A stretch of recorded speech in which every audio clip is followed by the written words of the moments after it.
This is a video on the leaf for classes 5, 6 and 7. Part 1 dealing with structure and part 2 would be dealing with functions and modifications. So part 1, the leaf structure part 1 for classes 5, 6 and 7. And later the next part of the video would be dealing with modifications and functions. So the leaf part 1 structure, and this is for classes 5, 6 and 7. Now in biology, the term leaf is applied to a variety of diverse structures. The word leaf can apply to many different structures. For instance, the onion we eat, the edible part is what we call the scale leaf. The scale leaves are what we consume in case of onion, the fleshy scale leaves. This is the yellow disc-like stem we throw away, and these are hair-like roots. But the fleshy scale leaves is what we consume. Inside seed, we have cotyledons. When the seeds germinate, when the seeds sprout or germinate, they form seed leaves, the cotyledons. Cabbage is a large bud. When you cut the cabbage lengthwise, you'll find folded leaves. So leaves can mean scale leaves. Leaves can mean seed leaves or cotyledons. Leaves can also mean the folded leaves inside a large bud. But here we will be dealing with foliage leaves. The leaves which you normally see, the green leaves covering the trees, that is called foliage leaves. A leaf grows from a certain point or a certain place or a certain region in the stem. This point is called the node. So node is a point in the stem from where a leaf grows. This is a node from where you got a leaf. This is another node. This is another node. So these are regions or places or points on the stem from where leaf arises. From each node, you will get leaf growing out of nodes. Internode is a part or length of the stem between two successive nodes. The gap between two nodes is called the internode. The length of the stem between the two nodes is called the internode. So node, the point from which you get the leaves, or the point from which the leaf is growing, this point is a node. And the part of the stem between two nodes is called the internode. Most leaves are green in color. Most of the leaves are green in color, although some of the leaves may be non-green, and some of the leaves may have more than one color, but most of the leaves are green in color. They are green because they have a green pigment called chlorophyll. The green color is due to the pigment chlorophyll. Now we may recall that our blood is red because our blood has a red pigment called the hemoglobin. So hemoglobin is a red pigment in our blood, and chlorophyll is a green pigment in the leaves. Hemoglobin is an iron protein, chlorophyll is a magnesium protein, that is iron plus protein actually. So this is our hemoglobin, see, iron plus protein, and this is chlorophyll, see, magnesium plus protein. Now, variations in leaves. Some of the shapes. A leaf can be a very long leaves. A leaf could be long in shape. It could be a very long leaf. It could be oval. It could be oblong. It could be ovate, that is oval in shape, egg-shaped actually, or the egg-shaped inverted. It could be deltoid, triangular. It could be heart-shaped, the triangular, but with this one, the heart-shaped.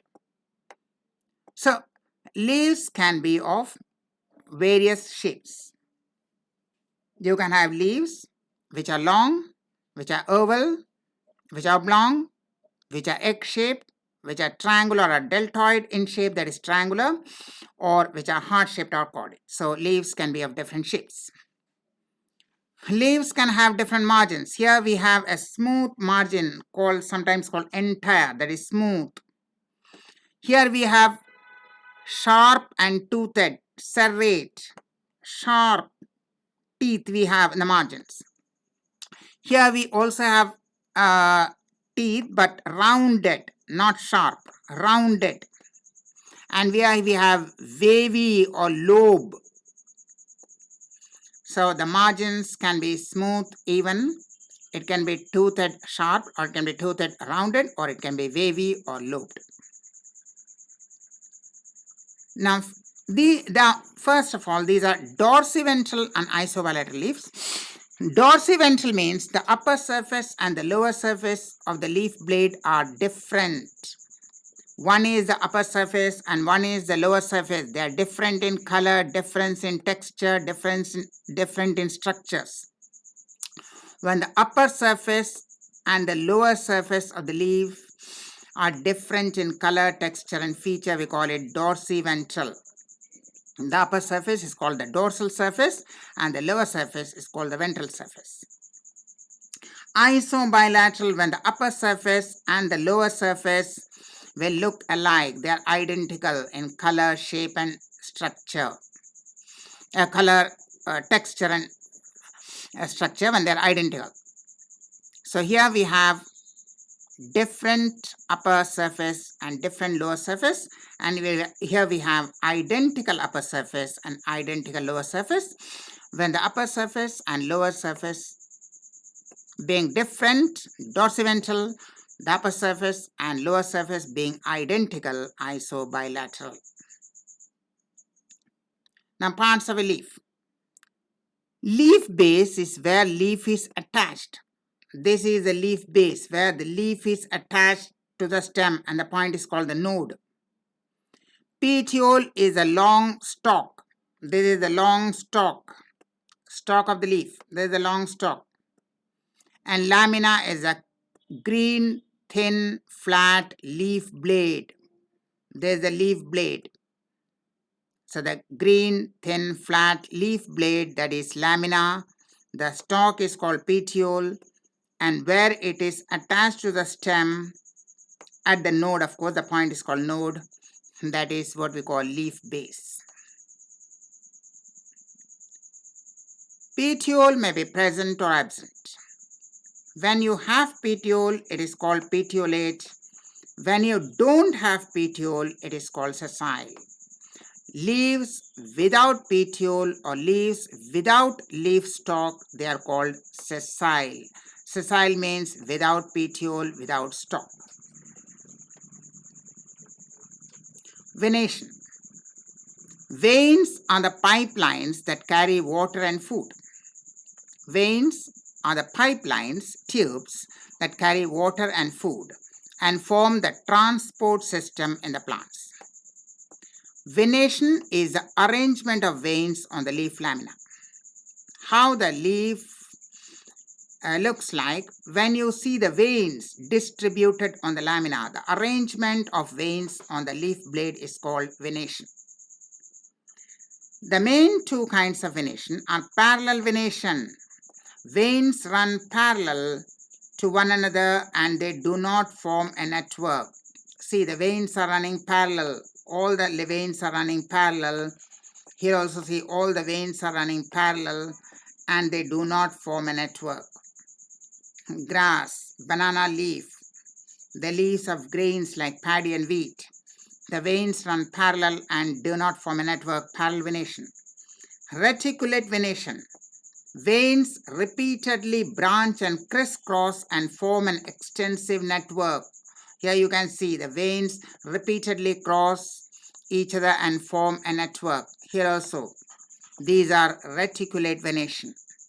Veins repeatedly branch, they crisscross each other and form an elaborate network, reticulate venation. So once again you can see parallel venation. all the veins are running parallel, you can see, and here you can see the veins are repeatedly branching and they will cross each other, forming an extensive network. That's reticulate venation, and the first one is parallel venation. Phyllotaxy. This is the arrangement of leaves on the stem. How the leaves are arranged on the stem. Alternate means one leaf at each node. Opposite means two leaves at each node. And whorled means three or more leaves from each node. Here we have opposite, two leaves coming from each node. Two leaves coming from each node. Here we have only one leaf from each node, one on the left, one on the right, again on the left, again on the right, one leaf at each node. And here we have more than two, that is three or more leaves from each node. So one leaf from each node, alternate, two leaves from each node, opposite, and three or more leaves, whorled. Now what is the importance? The importance of phyllotaxy is to obtain optimum exposure to sunlight and avoid shade.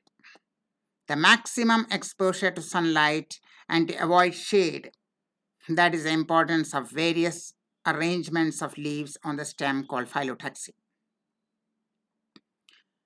Now leaves may be simple or compound. Simple leaves, the lamina is single and undivided, one single lamina. If the margin is incised, means cut. If the margin is incised or cut, the incisions do not reach the midrib here. The incised margin, but the incision are not reaching the midrib. If they reach the midrib, then this leaflet would be separate, but it is not reaching the midrib, so it is a single lamina, undivided lamina. Here we have the lamina is broken into leaflets. When the lamina is divided or broken into leaflets, then we call it compound leaf. So this is a simple leaf, one single lamina, and this is divided, the leaf lamina divided into leaflets. Here we have a single lamina. Here in both these cases, the leaf lamina is divided into leaflets. So when the leaf lamina is divided into leaflets, compound leaf, if the leaf lamina is single and the incisions, if any, if the incisions do not reach the midrib, it is a single lamina, then it is simple leaf. When it is broken into leaflets, it is compound leaf. That was Easy Elite English Educational Trust. WhatsApp us and email us for any videos on any specific topic. For all our services are entirely free of cost. Enjoy the video, and these videos are produced for stress-free learning. So till we meet again, thank you and goodbye.